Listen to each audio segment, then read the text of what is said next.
તો મિત્રો જો આવી રીતના ટ્રેક્ટરને રિવર્સમાં ફેરવવાનું હોય, જે મગના આપણે ડારા નાખ્યા અને જે ખરું કર્યું એના ઉપર બરાબર એ રીતના અને માથે ટાયર ફેર્યા કરે એટલે બધું ભૂકો થઈ જાય મગનો. અને બધી ડારા તારવી લેવાના, દાંડલા જે હોય તારવી લેવાના. અને નીચે બધું પડકારો ફેરો થાય એમાં મગનું હિંગવું એના ભૂકો થઈ ગયો હોય, દાણા નીકળી ગયા હોય એ થ્રેશરથી ધાર દઈ દેવાની, ખરું બનાવવાનું. અને ટ્રેક્ટરથી એને ટ્રેક્ટરના ભૂંગળા માથે લેવાના એટલે ભૂકો થઈ જાય બધું બરાબર.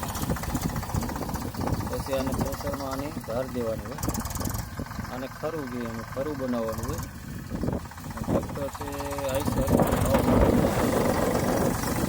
વાડીની જાય મદદ કર્યું, આવું છે આપણું કામ થાય.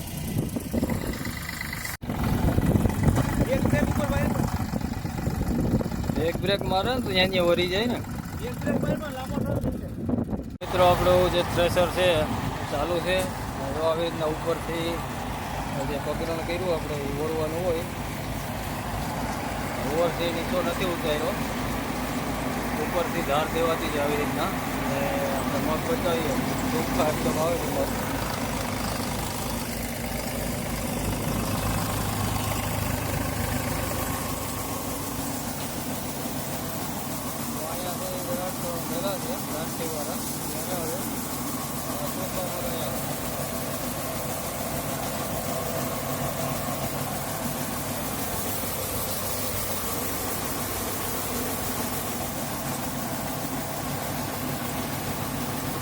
કંપનીનું પ્રેશર છે જયંત, ટ્રેક્ટર આઈસરનું છે 3 છે.